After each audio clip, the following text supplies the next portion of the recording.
Weirdest thing.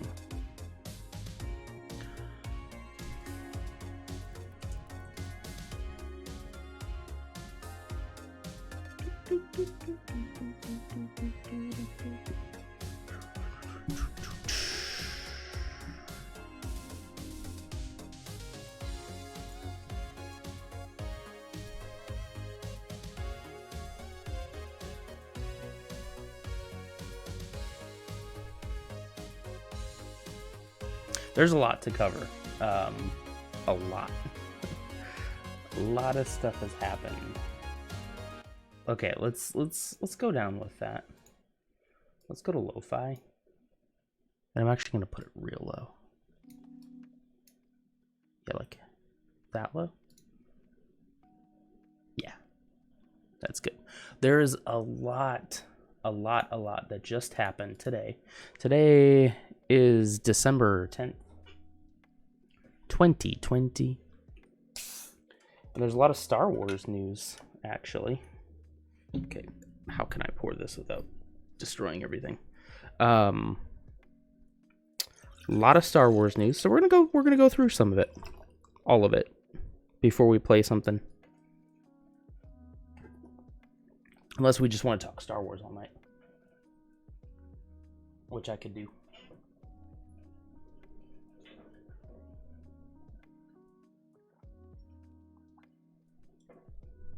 Ooh. Ooh, that's spicy. Okay.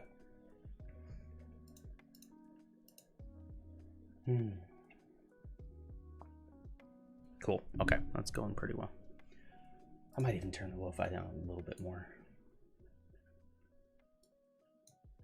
Yeah, there we go. All right. So, I'm sitting in there watching the Game Awards, which was fun, but as I'm watching that, they're just dropping a bunch of Star Wars stuff. So we're gonna go here. Let me make sure everything's kind of set up for you here. Make sure we can get this as big as possible. There we go. Okay. Future Lucasfilm projects revealed. Patty Jenkins' Rogue Squadron. So I didn't hear about Rogue Squadron. What? Okay. Today at the Walt Disney Company's Investor Day, Lucasfilm President Kathleen Kennedy announced a staggering number of new films, series, and surprises. I haven't heard of many films. I thought they were all like series and surprises that will expand the Star Wars galaxy like never before. Ooh, never before. The next Star Wars feature will be Rogue Squadron. Oh, that's the next film, is Rogue Squadron. Wow. That's big. Directed by Patty Jenkins. What has Patty Jenkins done?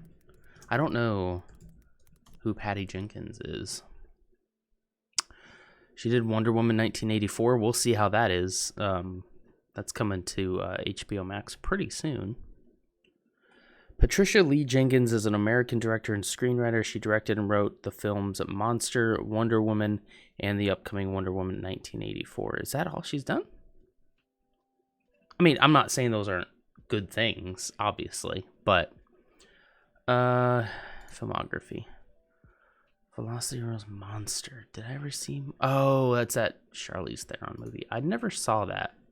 Wonder Woman 1984. Rogue Squadron 2023. Oh, hey, Arrested Development. She was a director.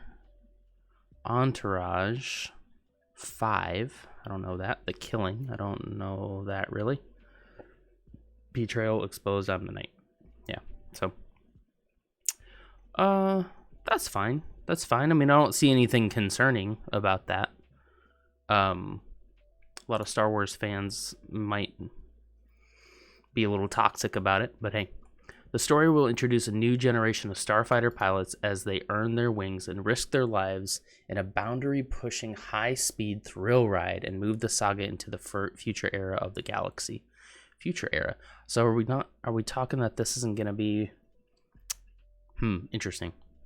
I wonder if this is going to be set in the, like, kind of Mandalorian time frame, like right after... I don't know.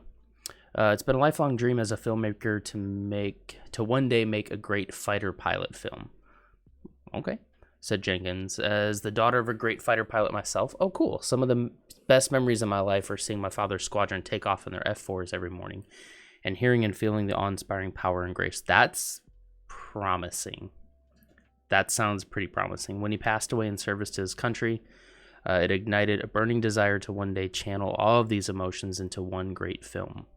When the perfect story arrived in combination with another true love of mine, the incomparable world of Star Wars, I knew I'd finally found my next film. I'm extremely honored and excited to take it on and grateful to Lucasfilm, Disney, and the fans for extending that thrill to me. All right. Patty has established herself as one of the top directors working in the film industry today, said Kathleen Kennedy. She's a visionary who knows how to strike the balance between action and heart, and I can't wait to see what she does in the Star Wars galaxy. That's cool, man. Lock S foils in attack position. Rogue Squadron arrives in theaters Christmas 2023. All right, let's see. Hopefully there's not going to be any... Is this an actual trailer? Surely isn't an actual trailer, right? Hold up. Is this like a little teaser or something? Hang on. Hold up. I love to move fast and speed of any kind. I think that that's because I grew up the daughter of a great fighter pilot, and every day I would wake up and go outside and look up. She does look really familiar, though, for some reason. Oh, this is exactly what she just said. And it was the most thrilling thing still I've experienced in my entire life. And she rollerblades, so... When he lost his life in service to this country, it ignited a desire in me to turn all of that tragedy and thrill into one day making the greatest fighter pilot movie of all time. And then she chose Star Wars to do that. As I might and look as I did, I couldn't find the right story ever. I kept looking and looking, but I just couldn't find the right one until now. Now I found a movie. Is this going to be an orange fighter pilot outfit? Very soon. Yep. Oh, that's cool, man. I kind of wish I would have watched this first. Dude. Yes.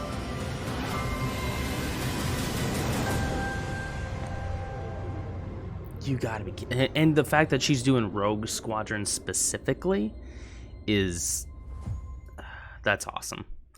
That's cool. You're not gonna find any gatekeeping here. I think that she sounds like she has the heart for Star Wars. I think that is...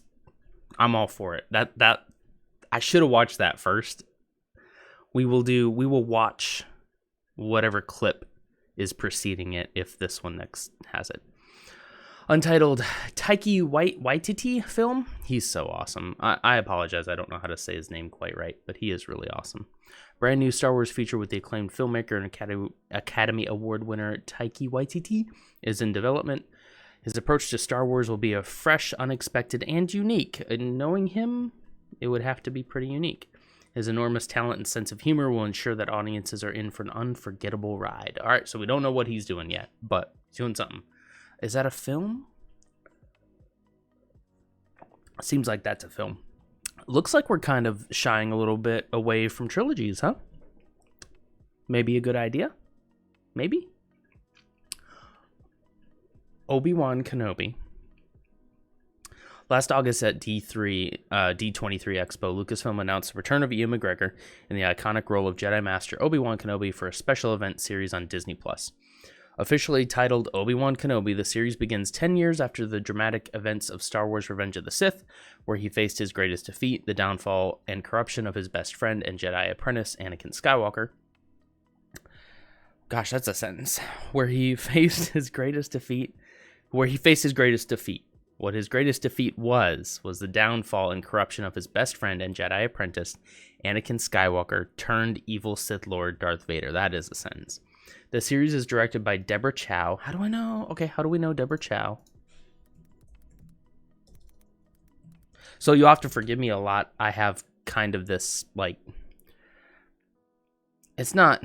I don't know. Names and people that I'm not ultra familiar with tend to kind of bleed together for me. Deborah Chow. I know her. Okay, I'm scrolling past that. Sorry, Wikipedia. Canadian filmmaker and television director. Yeah, so she did the Mandalorian. She did some of the Mandalorian. Here we go. Oh, Rain. Is that? No, that's a television series. Marvel's Jessica Jones, Better Call Saul. Okay, so yeah, so she's in. Okay. All right. Mr. Robot. That's good. Looks like she's been involved in a lot of stuff, so that's cool. All right. Who helmed memorable episodes of Mandalorian Season 1? I could have continued to read.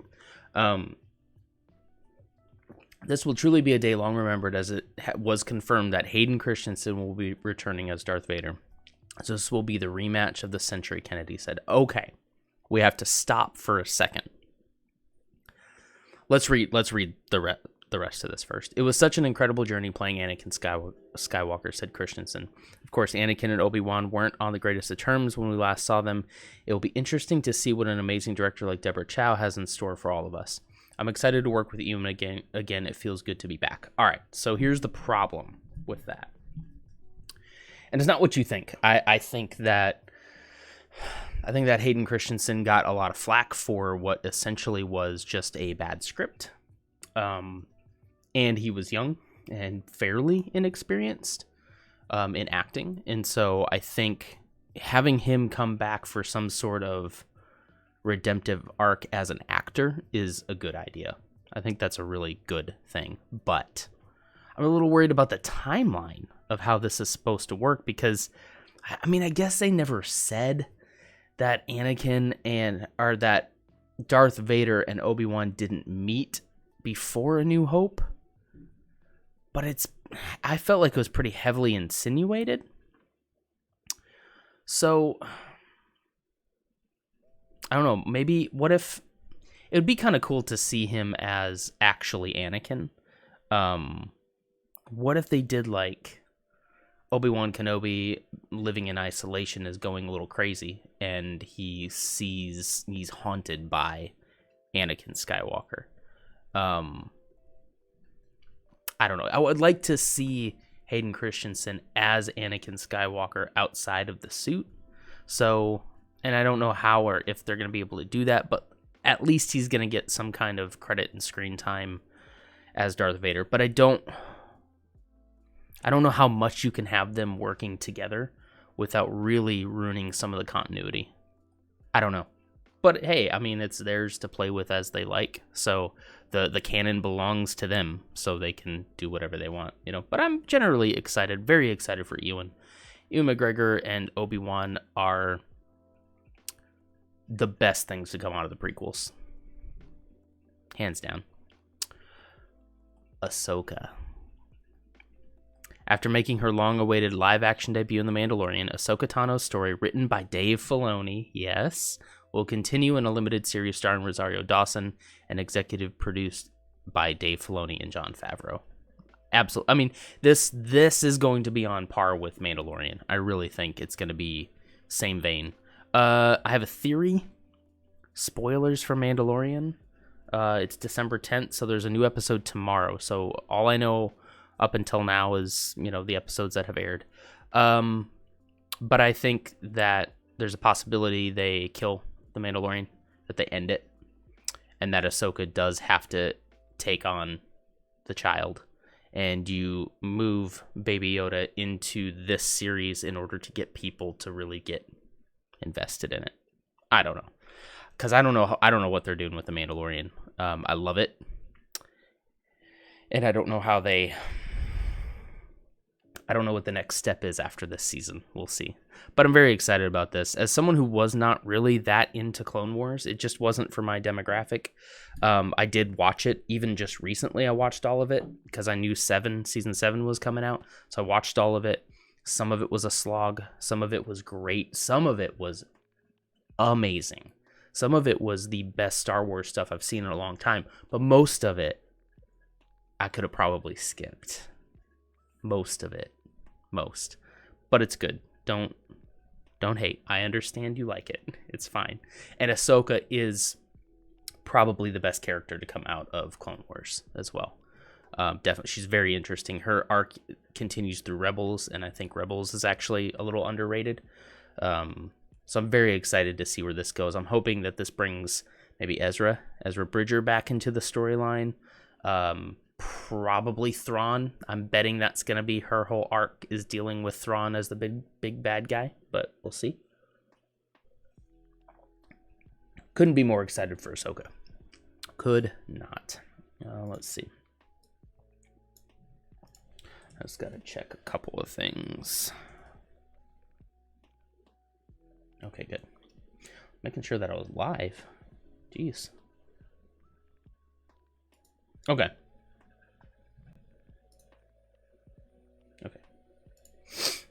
All right. Rangers of the New Republic. I don't know anything about this one yet.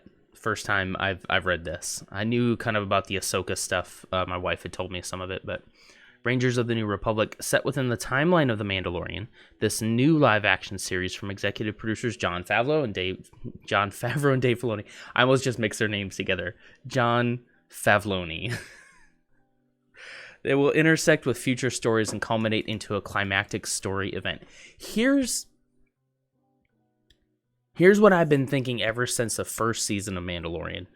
The first season of Mandalorian, the Mandalorian in general, is going to be the Iron Man of the Star Wars universe. And that is why Jon Favreau is involved.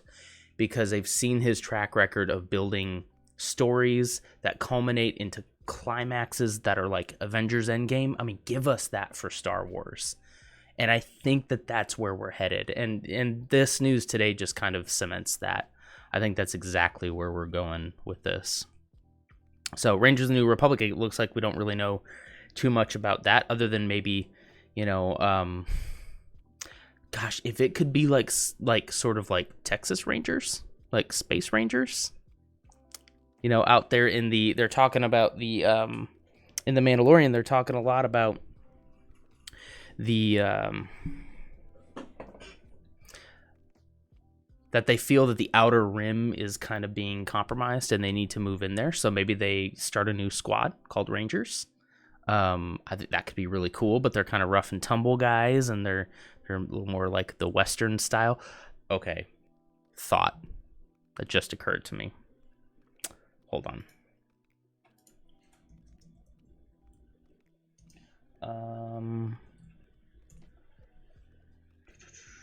Okay. Hold on. I'm gonna grab a tab over here so you can't see what I'm doing. Stay with me here, right?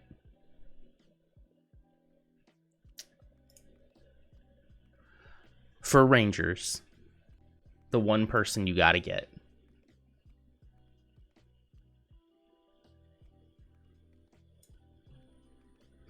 Cobb Vanth needs to be one of the Rangers.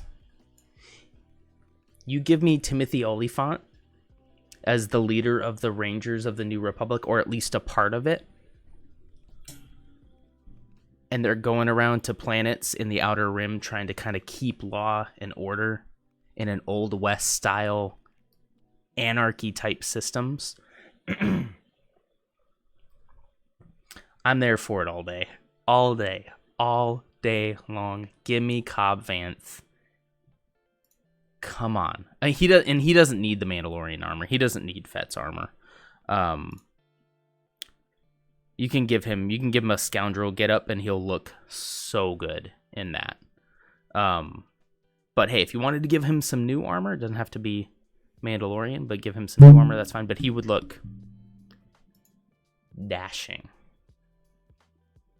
That would make Rangers of the New Republic. I don't know what it's going to be about. Nobody really does. But I'm telling you, Rangers of the New Republic with Cobb Vanth. Okay. Everyone's favorite scoundrel Lando Calrissian will return in a brand new event series for Disney+. Justin Simon, creator of the critically acclaimed Dear White People and a huge Star Wars fan, is developing the story. Justin Simeon.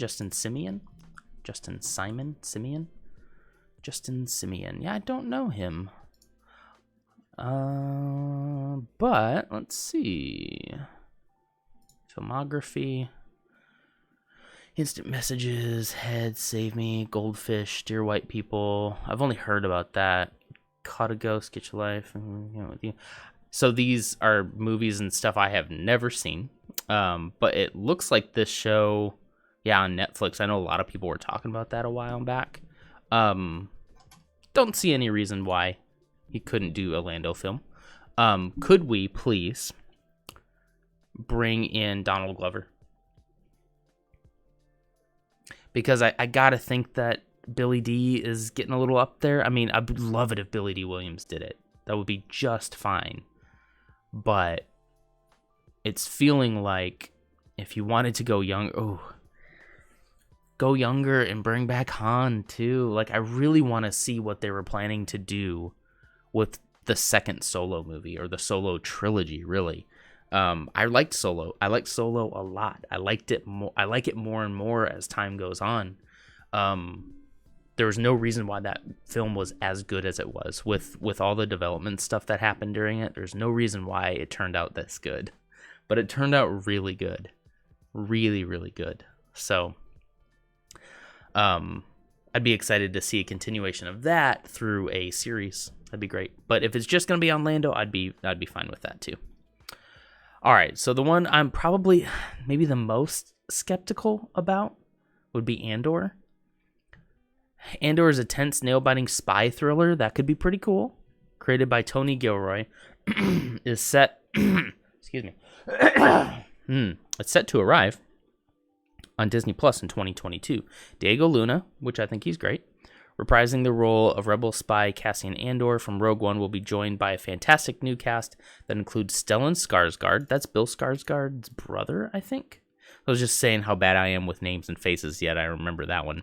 Adria Jonah, Fiona Shaw, Denise Gough, Kyle Solar. I'm mispronouncing like all of these. I apologize. Genevieve O'Reilly as Mon Mothma. Production kicked off 3 weeks ago in London. Should we watch the sizzle reel? Let's do it. Hopefully we don't get claimed for anything. Ooh, Yavin. Oh, well, but this is just stuff from Rogue One, isn't it? Everything I did for the rebellion. What did you do, Cassian? Rogue One, in many ways, it's a film that connected new audiences with the oldest fans. Rogue One was also very good, too. A bittersweet feeling, on the premiere. Knowing that it was just one film. But then magic happens, right? And everybody said, wow, that's actually really good. We're building stages, we're rehearsing, we're training, we're trying costumes, we're doing everything to make sure we do the best show. I'm really excited having the chance to explore Cassian. It's really fun to go on a set that is emulating something you like so much. The enormity of this is like doing a big feature film. It's very cinematic. For me, that's where the excitement is. 12 episodes, 12 scripts, 12 over episodes, 200 okay. named cast members, over 6,000 crowd people, a lot of creatures that come in from the creature department. We treat this exactly like we would a film. There is no difference in our approach. Every creature and droid that we've been building That's cool. has the same care, level of attention to detail as the previous films. It's huge, it's thrilling, but also And they're putting it's everything wonderfully into the challenging. series. I love it. There's I love it. tons of possibilities to explore. It is the building of a revolution.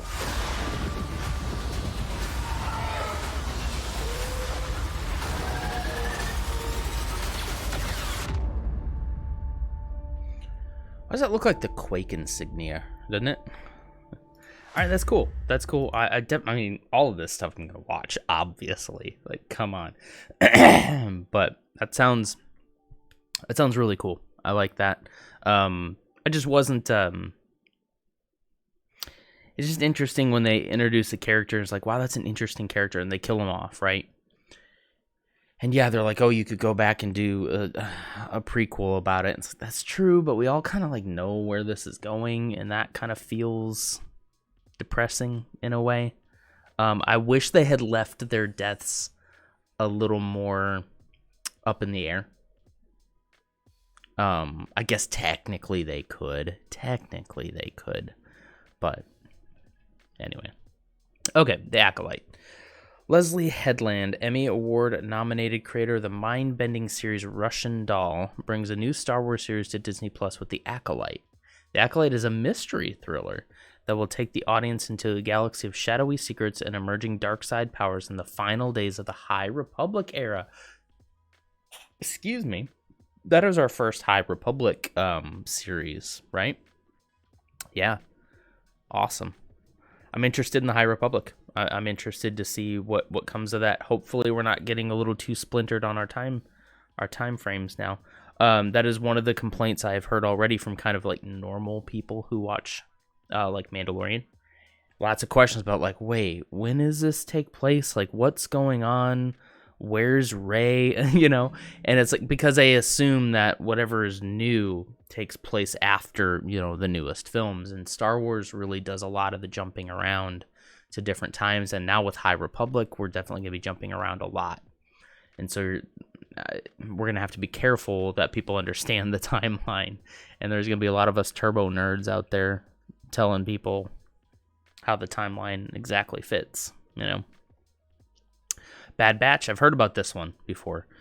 Series follows an elite and experimental clones of the Bad Batch, those were in the Clone Wars, as they find their way in a rapidly changing galaxy in the immediate aftermath of the Clone War. Members of the Bad Batch, a unique squad of clones who vary genetically from their brothers in the Clone Army, each possess a singular exceptional skill which makes them extraordinarily effective soldiers and a formidable crew. In the post-Clone Wars era, they will take on daring mercenary missions, nice, as they struggle to stay afloat and find new purpose. The animated series will arrive exclusively on Disney+. Here is the sizzle reel. They call themselves the Bad Batch. The Bad Batch. I thought their arc in Clone Wars was interesting too, by the way. So, especially the later stuff.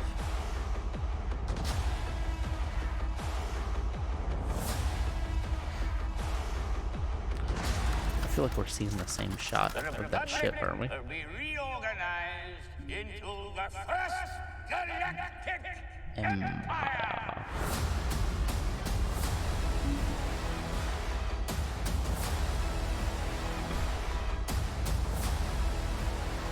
Neat. Looks a lot like Clone Wars, like animation style, which is fine. I don't know why I keep saying that, which is fine. That was quite an impressive display. Ooh, Tarkin. Nice. Is he gonna be working for Tarkin again? Oh no. Clone Wars, the Bad Batch. Nice. So here's what I'm hoping they do with that. I'm hoping that they explain a little bit more of what happens to the clones when the Empire rises. You know, most of them are genetically engineered, and they're engineered to age faster than you normally would, so I would expect a lot of them kind of die off natural causes. But it'd be interesting to see them actually tell that story of what happens as the Empire switches over to stormtroopers. Who stormtroopers are not clones. They're just people. That's why they're so bad at their jobs. And the Empire didn't feel like they needed elite soldiers. They just needed a lot of them to overwhelm somebody. And why their stuff is plastic. Star Wars Visions. Ooh, I don't know anything about this one. This will be interesting. Presenting all new creative takes on the galaxy far, far away, Star Wars Visions will be a series of animated shorts celebrating Star Wars through the lens of the world's best anime creators. The anthology collection will bring 10 fantastic visions from several of the leading Japanese anime studios, offering a fresh and diverse culture perspective for Star Wars. I'm there for it. I am not, admittedly, an anime fan. Dare I say, not even a little? Let's see. Avatar, The Last Airbender was okay. But isn't that like Western? I don't think that's like Japanese. Am I wrong? Correct me, chat. I don't know. Let's see. Attack on Titan? Is that anime? I don't know what is Japanese specific anime versus what's just you know, anime in general. So don't hurt me. Teach me. I want to learn. But yeah, I've never really been into anime. It just wasn't my... It seems like you almost have to be in a certain... I don't know, a certain clique, like in high school, right? Of people who like anime, you know, and manga and comic books and all that kind of stuff. I just didn't really get introduced to at the right age. And I think it is all about you being introduced to something at a time where you're open to it. And it's not that I can't watch stuff like this and say, wow, that was really good and the animation is beautiful. Like, I can respect that. But it'll be interesting. It'll be interesting. A Droid Story. As Lucasfilm continues to develop new stories, the intersection of animation and visual effects offers new opportunities to explore. Lucasfilm Animation will be teaming up with Lucasfilm's visual effects team Industrial Light and Magic, to develop a special Star Wars adventure for Disney Plus, A Droid Story.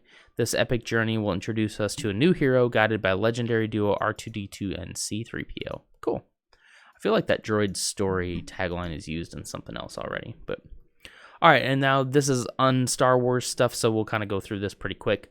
Indiana Jones, another one with Harrison Ford.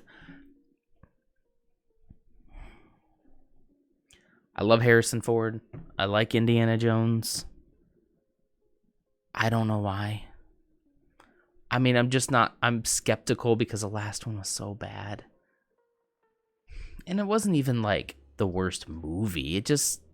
It ended and I'm just like, why did we even need to make that film?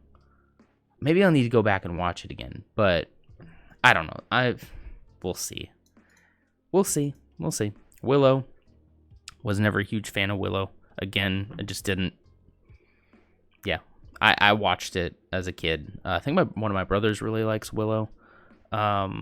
Decades after Ron Howard's 1988 movie, continuing the spirit of adventure, heroics, and humor of the original film. Maybe I need to give Willow another shot. It's been so long. Like, really long. Ridiculously long since I've seen that. Finally, the Lucasfilm catalog is expanding further with a story that will introduce a new hero and explore an original world that feels perfectly paired with Lucasfilm storytelling. Tommy Adamia's New York Times bestselling novel, Children of Blood and Bone. The story will center around a young African girl's heart-racing quest to restore magic to her forsaken people, the Magi. Lucasfilm will partner with 20th Century Studios on this coming-of-age adventure. Beautiful. Beautiful. So that's the Star Wars news. Quite a bit. And a lot of this is going to trickle out through the next coming years. So if I had to pick something I was most excited about, I'd probably have to say Rogue Squadron. Whatever Taika Waititi is working on. Obi-Wan. Ahsoka. Maybe Rangers, depending on what that is. It's hard to say. Yeah. And I mean, the other things I'll definitely watch. But those four I would say are right up there. Very excited. Rogue Squadron, like a movie specifically around X-Wing pilots. I'm there for that. All right. I had to talk about some Star Wars before I played something tonight. So, let's get everything